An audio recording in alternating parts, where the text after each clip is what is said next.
What happens when a duchess walks into one of television's most respected interview chairs and turns a thoughtful conversation into an absolute train wreck? In just 39 seconds of unfiltered entitlement, Meghan Markle went from royal guest to escorted off the set, leaving behind one of the most shocking exits in talk show history. But before we get into this jaw-dropping moment, make sure to hit that subscribe button right now, because we're pulling back the curtain on royalty's dark side, exposing entitled celebrities and their shocking behavior the cameras never showed you. We've got the raw footage they don't want you to see, and you won't want to miss a single reveal. Drop a comment below with your thoughts on this outrageous behavior, because this one is truly something else. Now, let's dive into what really went down. The studio lights were hot that afternoon. Diana Sawyer sat in her chair, calm and collected, as always, with that warm smile she's famous for. Across from her sat Meghan Markle, dressed impeccably, looking every bit the part of a duchess ready to share her story with the world. The interview had been promoted for weeks. Everyone wanted to hear what Meghan had to say. The cameras rolled, the audience waited, and Diana began with what seemed like a simple, respectful question. "Meghan, thank you so much for being here today," Diana said, her voice gentle and welcoming. "I think a lot of people are curious about your journey. Can you tell us what it's been like adjusting to such a public life?" Meghan shifted in her seat, a small smile playing at her lips. "Well, Diana, I think what people don't understand is that I've always been in the public eye. I was an actress. I had my own life, my own career. This isn't new to me." Diana nodded thoughtfully. "Of course, you had a successful acting career, but the level of scrutiny that comes with being part of the royal family is quite different, wouldn't you say? How did you prepare for that?" And this is where things started to shift. Meghan's smile faded just a bit. "I don't think I needed to prepare, Diana. I think the real question is, why does anyone need to prepare to be treated like a human being? Why is it acceptable for people to write lies about me, to make up stories, to attack my character?" Diana leaned forward slightly, her professional instincts kicking in. "I understand that the tabloids can be incredibly difficult to deal with. Many people in your position have spoken about that challenge. What I'm asking about is how you personally coped with that transition." "I coped just fine," Meghan said, her tone growing sharper. "What I didn't cope well with was being abandoned by the institution that was supposed to protect me. But of course, we can't talk about that, can we? Because that would make people uncomfortable." Diana maintained her composure, her voice steady and calm. "Meghan, I think we can talk about whatever you'd like to talk about. That's why you're here. I'm simply trying to understand your experience. Can you help me understand what you mean by feeling abandoned?" Meghan let out a short laugh, but there was no humor in it. "Can I help you understand? Diana, do you have any idea what it's like to wake up every single day and see your name dragged through the mud? To have people question your intentions, your motives, everything about who you are? I can't personally relate to that specific experience," Diana replied gently, "but I'm here to listen to your story. That's what this conversation is about." "Is it though?" Meghan shot back. "Or is this just another opportunity for people to judge me, to pick apart everything I say?" The tension in the studio was starting to build. Diana paused, taking a breath before responding. "Meghan, I want to assure you that I'm not here to judge you. I'm here to have an honest conversation. I've interviewed countless people who have faced public criticism, and I've always approached those conversations with respect and empathy." "Respect and empathy?" Meghan repeated, her voice dripping with sarcasm. "Those are nice words, Diana. But words don't mean much when the entire world is watching and waiting for you to fail." Diana's expression remained neutral, but you could see her choosing her next words carefully. "I hear that you're feeling defensive, and I understand why. But I'm hoping we can move forward in a way that allows you to share your truth without feeling attacked. Can we do that?" "My truth," Meghan said, sitting up straighter. "You know what, Diana? Let me tell you my truth. My truth is that I came into a family that didn't want me. My truth is that I was treated like an outsider from day one. My truth is that no one cared about my mental health, my well-being, or whether I was okay." Diana nodded slowly. "Those are very serious allegations, Meghan, and I think a lot of people would be interested in hearing more about those experiences. Can you give me some specific examples of times when you felt unsupported?" Meghan's eyes flashed. "Specific examples? You want specific examples? How about every single day, Diana? How about the fact that I was thrown to the wolves and nobody did anything to stop it?" "I'm trying to understand," Diana said patiently. "But I need you to help me understand. What does being thrown to the wolves mean to you in concrete terms? What actually happened? What actually happened? Meghan's voice was rising now. What actually happened is that I was lied about, I was used, and I was discarded. And now you're sitting here asking me to relive all of that for entertainment. Diana's eyebrows raised slightly. Meghan, this isn't about entertainment. This is about giving you a platform to tell your side of the story. That's why you agreed to come here, isn't it? Maybe I made a mistake, Meghan snapped. Maybe I shouldn't have come here at all. Because clearly, you're just like everyone else. You don't actually care about what I've been through. You just want a good story. The audience had gone completely silent. Diana took another measured breath. Meghan, I have to respectfully disagree with that. I've built my entire career on caring about the people I interview, on telling their stories with integrity and compassion. I'm trying to do that with you right now, but you seem determined to view this as an attack when it's not. An attack? Meghan let out a bitter laugh. You have no idea what an attack looks like, Diana. You sit here in your comfortable chair, asking your comfortable questions, and you think you understand my life? You think you understand what I've been through? Diana's voice remained calm, but there was a firmness to it now. I never claimed to understand your life, Meghan. That's precisely why I'm asking you these questions, so that you can help me and everyone watching understand. But I need you to actually answer the questions instead of deflecting. Deflecting? Meghan's face flushed. I'm not deflecting, Diana. I'm telling you exactly how I feel. Maybe the problem is that you don't like what I'm saying. The problem, Diana said carefully, is that we're not having a conversation anymore. We're having an argument, and that's not what either of us came here for. Meghan stood up abruptly, her hands clenched at her sides. You know what, Diana? Maybe you're right. Maybe this was a mistake. Because I thought I could come here and have an actual conversation about the trauma I've experienced. But instead, I'm being interrogated like I'm on trial. Diana remained seated, her posture open and non-threatening. Meghan, please sit down. Nobody is interrogating you. I'm asking you questions because that's what an interview is. That's what you signed up for when you agreed to come here. Don't tell me what I signed up for, Meghan shot back. Don't you dare sit there and tell me what I agreed to. You have no right. I have every right, Diana said, her voice still calm but more direct now. This is my show, Meghan, and while I want to respect your feelings and your experiences, I also have a responsibility to my audience to conduct a fair and balanced interview. That means asking questions, even if they make you uncomfortable. Uncomfortable? Meghan's laugh was harsh. You think your questions make me uncomfortable, Diana? Your questions are nothing compared to what I've dealt with. The difference is, I expected better from you. I thought you were different, but you're just another journalist looking for clicks and ratings. Diana's jaw tightened slightly, the first real sign of her patience wearing thin. Meghan, that's not fair, and it's not true. I've been doing this job for decades, and I've never once prioritized ratings over the truth or over treating people with dignity. I'm trying to treat you with dignity right now, but you're making that very difficult. I'm making it difficult? Meghan's voice was getting louder. Maybe I'm making it difficult because I'm tired of being treated like a problem. I'm tired of people acting like I'm the villain in my own story. Nobody has called you a villain, Diana pointed out. But Meghan, you have to understand that when you make very serious claims about an institution as prominent as the royal family, people are going to want details. They're going to want context. That's not unfair. That's just reality. Meghan stepped closer to Diana's chair. Reality? You want to talk about reality? The reality is that I was silenced. The reality is that I wasn't allowed to defend myself. The reality is that I suffered, and nobody cared. Diana looked up at her steadily. And I'm giving you the opportunity to not be silenced right now. I'm giving you this platform to speak. But you have to actually speak, Meghan. You have to actually tell your story instead of just saying that you have one. I am telling my story, Meghan insisted. You're just not listening. I am listening, Diana said firmly. But what I'm hearing is a lot of anger and a lot of accusations without any substance behind them. I'm not saying your feelings aren't valid. I'm saying that if you want people to understand what happened to you, you need to give them something concrete to hold on to. Meghan's eyes narrowed.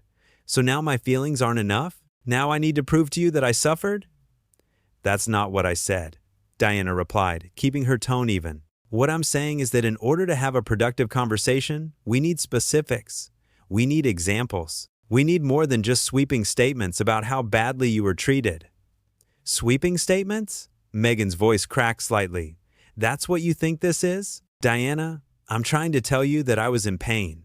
I'm trying to tell you that I was struggling, and you're sitting there asking me for receipts like I'm making it all up." Diana shook her head. "I never said you were making anything up. But Meghan, you have to see this from my perspective. I'm an interviewer. My job is to ask questions and get to the truth. If you can't handle being asked questions, then maybe you're not ready for this conversation." That did it. Meghan's face went red. "Not ready? Not ready? How dare you? How dare you sit there and tell me I'm not ready? You have no idea what I've been through. You have no idea what it took for me to even come here today." "Then tell me," Diana said, her voice rising just slightly for the first time. "Tell me what it took. Tell me what you've been through. Actually, tell me instead of just being angry that I'm asking." "I don't have to explain myself to you," Meghan shot back. "I don't have to justify my pain to you or anyone else." "You're right," Diana said. "You don't have to do anything. But you chose to come here. You chose to sit in that chair. And if you're not willing to actually participate in this interview, then I'm not sure why you're here." Meghan's hands were shaking now. "You know what, Diana? You're exactly like everyone else. You pretend to care. You pretend to be on my side. But the second I don't give you what you want, you turn on me, just like everyone else did." Diana stood up now too, meeting Meghan's eyes directly. "I have not turned on you, Meghan. I have been nothing but professional and respectful since you walked through that door. But I will not sit here and be accused of things I haven't done. I will not let you paint me as the bad guy because you don't like my questions." "Your questions are designed to make me look bad," Meghan accused. "My questions are designed to get answers," Diana countered. "That's the whole point of an interview. And frankly, Meghan, the only person making you look bad right now is you." The words hung in the air like a bomb. Meghan's mouth fell open. "What did you just say to me?" Diana didn't back down. "I said what I said. I've been patient. I've been understanding. I've tried to give you every opportunity to tell your story. But instead of telling your story, you've spent this entire interview attacking me and playing the victim. I'm sorry for whatever you've been through. I truly am. But that doesn't give you the right to come onto my show and treat me with such disrespect." "Disrespect?" Meghan's voice was almost a shout now. "You're calling me disrespectful? After everything I've endured? After all the disrespect I've faced? What you've faced from other people has nothing to do with how you're treating me right now," Diana said firmly. "I am not your enemy, Meghan. But I'm also not going to let you bully me on my own show." "Bully you?" Meghan looked incredulous. "I'm the one being bullied here. I'm the one being attacked." "Nobody is attacking you," Diana said, her voice tired now. "But clearly, we're not going to get anywhere with this. So maybe it's best if we just end this now." "Oh, so now you're kicking me out?" Meghan demanded. "I'm suggesting that we stop before this gets any worse," Diana clarified. "You're clearly not in a place where you can have this conversation productively." Meghan grabbed her bag from beside the chair. "You know what, Diana? I'll save you the trouble. I'm leaving, because I refuse to sit here and be treated like this." "Treated like what?" Diana asked. "Like an interview guest? Like someone who agreed to answer questions?" "Treated like I don't matter," Meghan said, her voice breaking. "Treated like my pain isn't real." "Your pain is real," Diana said more softly. "But Meghan, you can't expect everyone to just accept your version of events without question. That's not how the world works." "Then maybe the world needs to change," Meghan shot back. "Because I'm done explaining myself to people who have already made up their minds about me." "I haven't made up my mind about you," Diana said. "I barely know you. That's what this interview was supposed to fix." "Well, it didn't work," Meghan said coldly. "Congratulations, Diana. You got your dramatic moment. I hope it was worth it." "This isn't about drama," Diana said. "This is about having an honest conversation. But you're not interested in honesty. You're interested in being validated without having to actually explain yourself." Meghan's eyes filled with tears, but her voice remained hard. "You don't get to tell me what I'm interested in. You don't know me." "You're right," Diana agreed. "I don't know you. And after today, I'm not sure I want to." The words hit like a slap. Meghan took a step back, her face a mixture of shock and rage. "How dare you? How dare you speak to me that way?" "I'm speaking to you the way I would speak to anyone who comes onto my show and acts the way you're acting," Diana said simply. "You're not special, Meghan. You're not above being asked questions just because you've had a hard time." "I never said I was above anything," Meghan protested. "Your actions say otherwise," Diana replied. "Everything about your behavior today says that you believe you deserve special treatment, that you deserve to be handled with kid gloves. That you deserve to say whatever you want without being challenged. I deserve to be treated with basic human decency, Meghan countered. And I've been treating you with decency this entire time, Diana said. But decency goes both ways, Meghan, and you haven't shown me an ounce of it since you sat down. Meghan's hands were shaking as she adjusted her bag on her shoulder. I came here to tell my truth, and you've done nothing but try to tear me down. I've done nothing but try to understand you, Diana corrected. But you're so wrapped up in your own narrative that you can't see that. My narrative? Meghan's laugh was bitter. My narrative is my life, Diana. It's what I've lived through. It's what I've survived. Then share it, Diana said, spreading her hands. Share it honestly. Share it openly. Share it without all this hostility. That's all I've been asking you to do. I can't share it with someone who doesn't believe me, Meghan said quietly. I never said I didn't believe you, Diana pointed out. I said I wanted details. There's a difference. Not to me, Meghan said. To me, asking for proof is the same as calling me a liar. Diana sighed deeply. Then I think we're done here, because I can't conduct an interview where asking questions is considered an attack. Fine, Meghan said, her voice cold. We're done. I hope you're happy with yourself. I'm not happy, Diana said honestly. I'm disappointed. I had high hopes for this conversation. So did I, Meghan said, but I should have known better than to trust another journalist. I'm not just another journalist, Diana said, a hint of frustration finally creeping into her voice. I'm someone who has spent decades earning trust and telling important stories, and you just threw that away because you couldn't handle being asked to elaborate on your claims. I don't owe you elaboration, Meghan said. I don't owe you anything. You're right, Diana agreed. You don't owe me anything, but you do owe it to yourself to be able to tell your story coherently if you want people to understand it. Meghan turned toward the door. I'm leaving now. Don't try to stop me. I wasn't planning to, Diana said. But Meghan, before you go, I want you to know something. This didn't have to end this way. This could have been a powerful conversation, but you made it impossible. Meghan paused at the door, her back still to Diana. No, Diana. You made it impossible by refusing to just listen. I was listening, Diana said. But listening doesn't mean blindly accepting everything someone says without question. It means engaging, asking questions, trying to understand. And that's what I was trying to do. Meghan turned around one last time. Well, you failed. You failed me, just like everyone else. I'm sorry you feel that way, Diana said. But I don't think I failed you. I think you failed yourself by not being willing to have a real conversation. Meghan's face twisted with emotion. A real conversation? This whole thing has been an ambush from the start. An ambush, Diana repeated, shaking her head. You keep using these words, these dramatic terms. Ambush, attack, interrogation. But all I did was ask you questions. Normal, standard interview questions. If that feels like an ambush to you, then maybe the problem isn't me. The problem is definitely you, Meghan spat. The problem is people like you who think they have the right to dissect other people's trauma for entertainment. For the last time, Diana said, her voice firm. This is not entertainment. This is journalism. There's a difference. Not from where I'm standing, Meghan said. Then maybe you're standing in the wrong place, Diana suggested. Meghan's eyes flashed dangerously. What is that supposed to mean? It means that maybe you're so caught up in seeing yourself as a victim that you can't see when someone is actually trying to help you, Diana said. Help me? Meghan's voice dripped with sarcasm. This is helping me? Making me feel terrible about myself? Questioning everything I say? That's helping?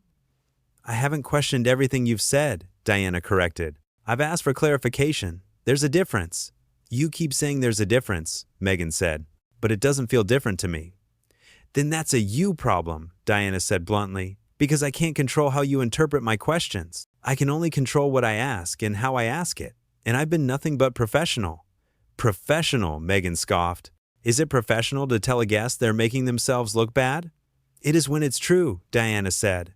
And it is true, Meghan. Every word out of your mouth since we started has been defensive, hostile, and accusatory. You've painted yourself as the victim without giving anyone any reason to understand why. That's not my fault. That's yours. Meghan's eyes filled with tears again. You're cruel. You're a cruel person.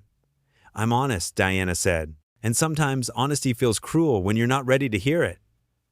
I don't have to stand here and take this, Meghan said, her voice shaking. You're right, Diana agreed. You don't. The door is right there. Meghan stared at her for a long moment, then turned and walked toward the exit, but she stopped one more time, looking back at Diana. You'll regret this. You'll regret how you treated me today. Diana met her gaze steadily. The only thing I regret is that we couldn't have the conversation I hoped we would. But Meghan, that's on you, not me. Everything is always on me, isn't it? Meghan said bitterly. Nothing is ever anyone else's fault. I didn't say that, Diana replied. But in this particular situation, yes, this is on you. You chose to be defensive. You chose to be hostile. You chose to walk out. Those were your choices. I chose to protect myself, Meghan corrected. From what? Diana asked. From being asked questions? That's not protection, Meghan. That's avoidance. Meghan's face crumpled slightly. You just don't understand. I would understand if you explained it to me, Diana said gently. But you never did. You just got angry instead. Because your questions were designed to trap me, Meghan insisted. Diana shook her head slowly. They weren't. They really weren't. But if that's what you need to believe, to feel better about walking out, then go ahead and believe it. Meghan turned away again. Goodbye, Diana. I hope you can live with yourself. I can, Diana said simply. Can you? Meghan didn't answer. She pushed through the door and disappeared, leaving Diana standing alone in the studio. The silence that followed was deafening. Diana slowly sat back down in her chair, her expression unreadable. She looked at the camera, then at the crew, then back at the empty chair across from her. After a long moment, she spoke to the producers. Well, that was unexpected, she said quietly. I suppose we'll have to figure out what to do with all this. The crew members exchanged glances, unsure of what to say. Diana had conducted thousands of interviews over her long career. She had spoken with presidents, criminals, victims, heroes. She had navigated difficult conversations with grace and skill. But this was something different. This was an interview that had completely fallen apart, and there was no way to salvage it. Did I do something wrong? Diana asked, more to herself than anyone else. Did I push too hard? One of the producers stepped forward. Diana, you were completely professional. You asked fair questions. She just wasn't ready to answer them. Diana nodded slowly. I tried. I really tried to give her space to tell her story. But she came in here with her walls up, and nothing I said could get through them. You can't make someone open up if they don't want to, another crew member offered. I know, Diana said, but I wish it had gone differently. I wish she had trusted me enough to have a real conversation. She trusted you enough to come here, the producer pointed out. But I think she expected you to just let her say whatever she wanted, without any pushback.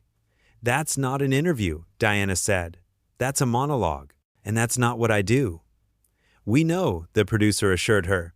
Everyone who watches your work knows that. Diana took a deep breath and stood up. Let's take a break. I need to think about what just happened.